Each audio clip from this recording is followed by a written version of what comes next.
Yeah, today I'm grateful. I'm You know? grateful that I ended up there. Like Yeah. I'm grateful to be an addict.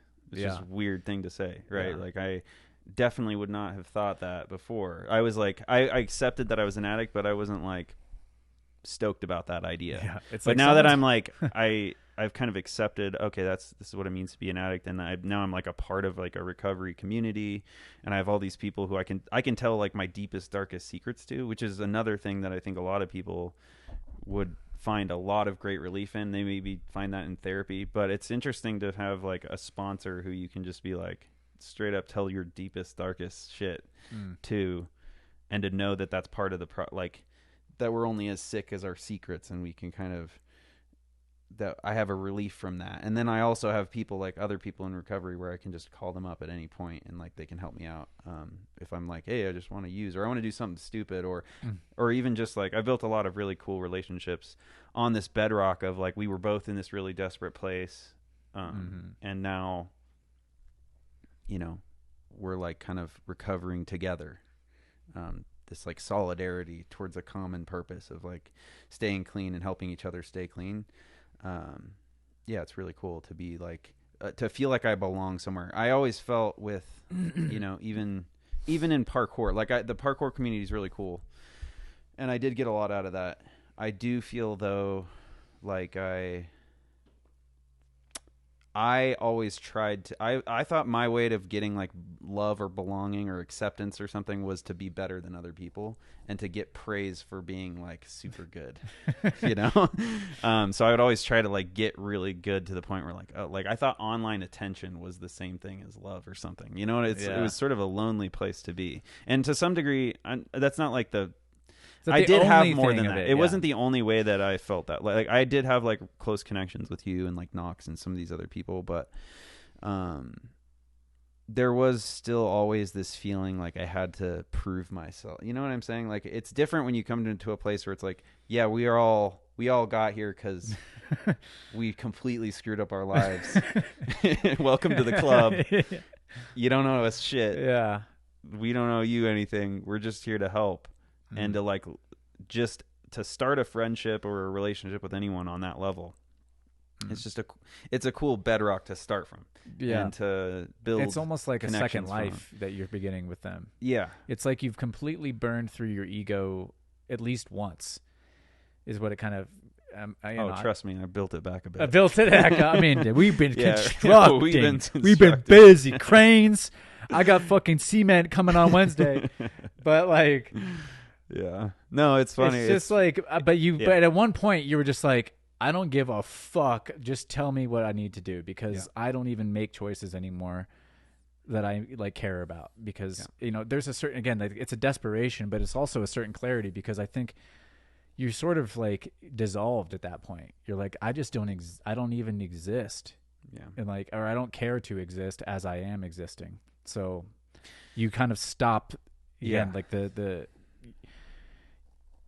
It's interesting though, like no, you're right, and that it's part of why I need to keep going back though, right? Like that is an essential part of the process to keep seeing people there and then helping them, right? Like you help people come in like that were in that same place as you were, and you remember what it was like to be there, because the problem is you get some time in recovery, and this is the thing, like this is kind of what I'm kind of joking, I'm kind of not, but it's like you get some time in recovery, you start like building back your life, you get some, you know, get the house, you get the girl back, you get the kid back, you get the whatever back, and you're like, I got this shit.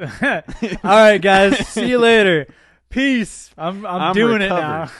I'm recovered, right? And then you like forget where you came from. You start thinking, maybe I've got this, you know, and then it just like it comes in and creeps in and finds its way back, and then you're back out using again.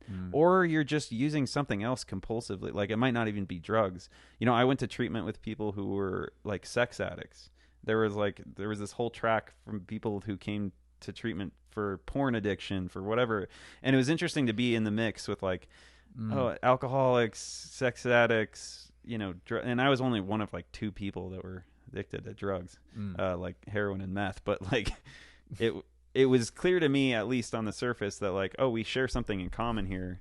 There's this we use something outside of ourselves to fill that void inside, right?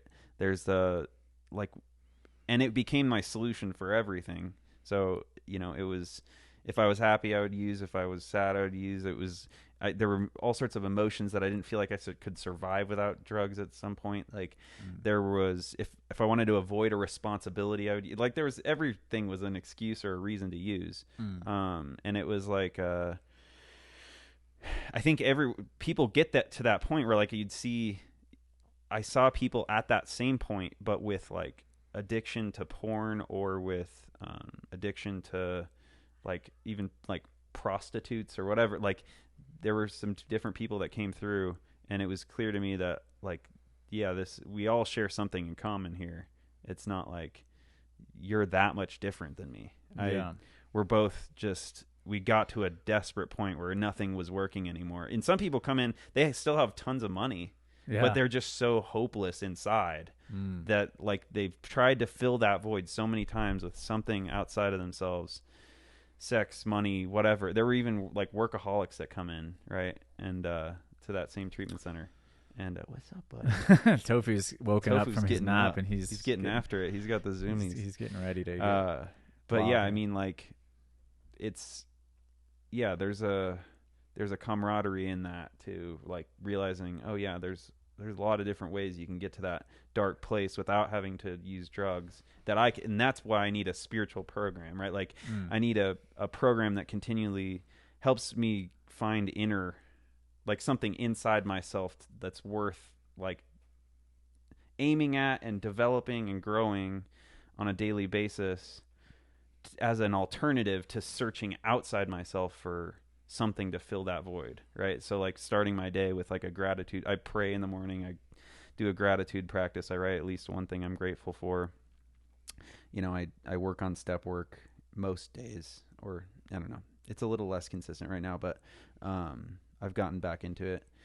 And just like I had to have a morning practice where I like orient myself. I go to a meeting every day, just to, like, it's so easy. Like, even after a week of not, like, there's been times where I've have not gone to a meeting in a week. I come back and I'm like, fuck this shit. I come in and I'm like, oh, same old bullshit, right? Like, I've got just that bitterness starts to sink in, the disconnection. I don't even know what's going on with these people, right? But then you get back in the center of the boat, you go to a bunch of meetings, like, you're there every day, you start hearing people sharing about some of the same things they're going through, updates on those things. You start to get connected to, like, oh yeah, like, I'm starting to feel part of again. And it's crazy how it's like I will isolate myself so quickly if I'm not, like, careful. And I'll start looking outside myself for ways to fill that void. It's bizarre how quickly it happens, and scary too, right? Like, you know, you see people. Just recently, I saw someone go out. You know, you'll see someone with like 20 years.